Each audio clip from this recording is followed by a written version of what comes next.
Hello friends, how are you. कैसे हैं आप सब? आई होप अच्छे होंगे। तो राधे राधे, जय श्री श्याम। और आपको मैं अपने इस नए वीडियो में स्वागत करती हूँ। और इस नए वीडियो में आपको मैं बताना चाहूँगी कि इकट्ठा एक साथ 4 कुर्ती की कटिंग कैसे करते हैं। और इसको जो सही से सेट बिठा के प्रेस करके मैंने, जो कि इससे पहले वाली वीडियो में आपको दिखाया है, और अब मैं उसी वीडियो को कंटिन्यू करते हुए अब इस वीडियो में आगे का आपको बताऊंगी कटिंग करने का प्रोसेस।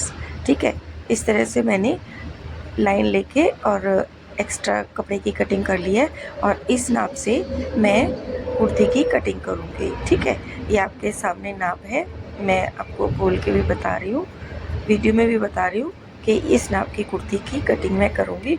और ये 4 कुर्ती सेम इसी ही नाप की हैं। ठीक है, तो चलिए स्टार्ट करते हैं। और वीडियो पसंद आए तो लाइक कीजिए। ठीक है, बस यही रिक्वेस्ट है आपसे, और कमेंट ज़रूर कीजिए। तो चाहे तो आप भी इस तरह से अपने इकट्ठे एक साथ कुर्तियों की कटिंग करके रख सकते हैं। चाहे आप शॉप के पर्पज़ से सीलते हो या अपने लिए भी सील रहे हो, तो भी आप इस तरह से इकट्ठा टाइम कंज्यूम करने के चक्कर में आप टाइम की भी बचत होगी और आपका काम इकट्ठा एक साथ हो जाएगा।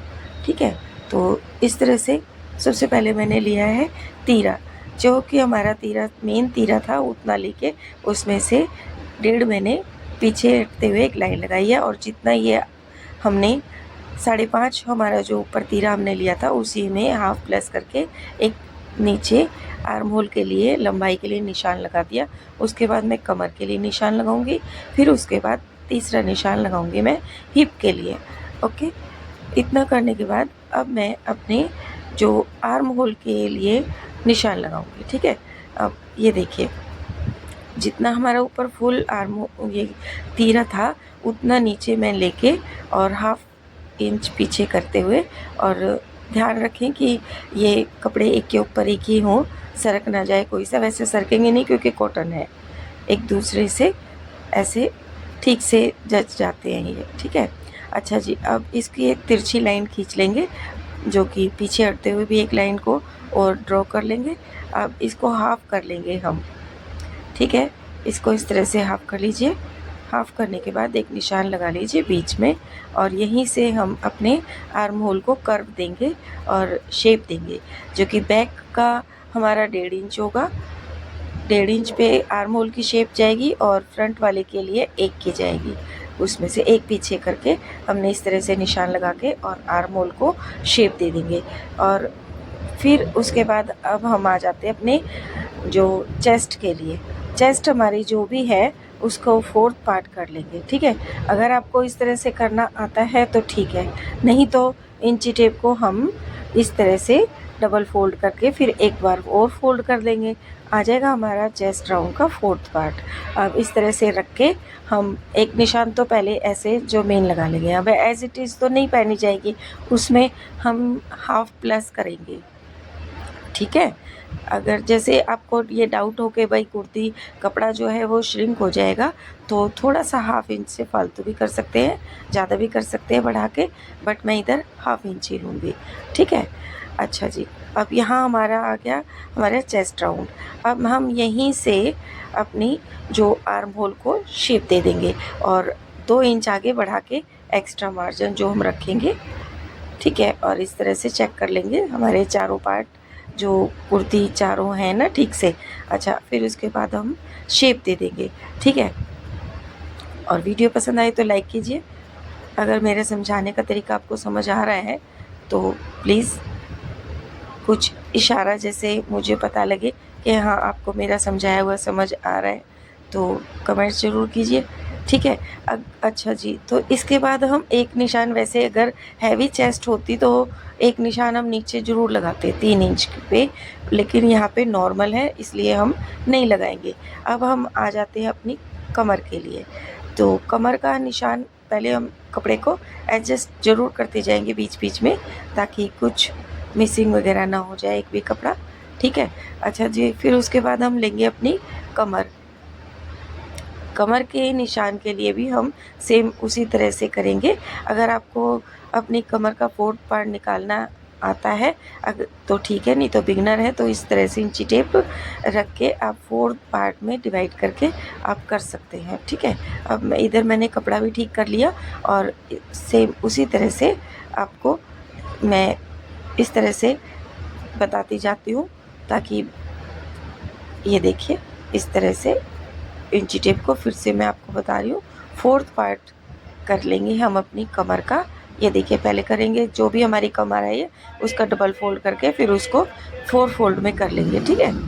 इस तरह से करने के बाद हम रख लेंगे ऐसे करके, जहाँ हमने कमर का निशान लगाया था वहाँ पे रख के एक निशान इस तरह से लगाएंगे। और अगर हमें बैक में प्लेट डालनी है तो उसके लिए एक्स्ट्रा 1/2 इंच और लेके चलेंगे। अगर नहीं डालनी तो सिर्फ 1 या 2 पॉइंट लेके हम आगे चलेंगे। ठीक है। एक निशान हम इस तरह से लगा लेंगे और बढ़ के एक्स्ट्रा 2 इंच हम एक्स्ट्रा मार्जिन ले लेंगे। अब हम करते हैं अपनी हिप के लिए निशान लगाएंगे। ठीक है। हिप के लिए भी हमारा जो भी हमारी ये किसी भी साइज़ के लिए ये रूल चल जाएगा। तो सेम उसी तरह से मैं आपको दिखा रही हूँ किस तरह से इंची टेप को 4 पार्ट में करके अपनी जो हिप राउंड है उसका करने के बाद एक निशान लगा लिया और सिर्फ 1 या 2 पॉइंट ही आगे हम बढ़ाएंगे और इस तरह से 2 इंच आगे करके, इसमें तो 2 इंच आगे करने की ज़रूरत ही नहीं है क्योंकि हमने एक्स्ट्रा वैसे ही 4 इंच जो एक्स्ट्रा लिया था वो 2-2 पार्ट में बढ़ चुका है, तो इसलिए ज़रूरत ही नहीं है हिप राउंड में एक्स्ट्रा मार्जिन डालने की। ठीक है। जो कि चॉक फोल्ड करने के लिए हम लेते हैं तो उसमें ज़रूरत ही नहीं है।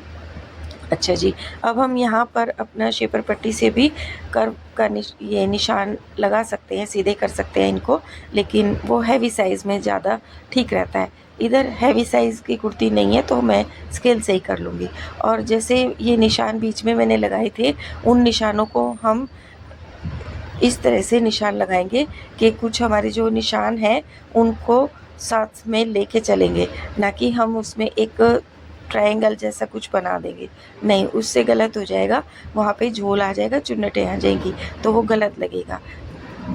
ठीक है। त्रिकोण टाइप में नहीं बनाना, हमें कर्व लेके अपने आप ही बन जाएगा इसमें जब हम इसकी सिलाई करेंगे।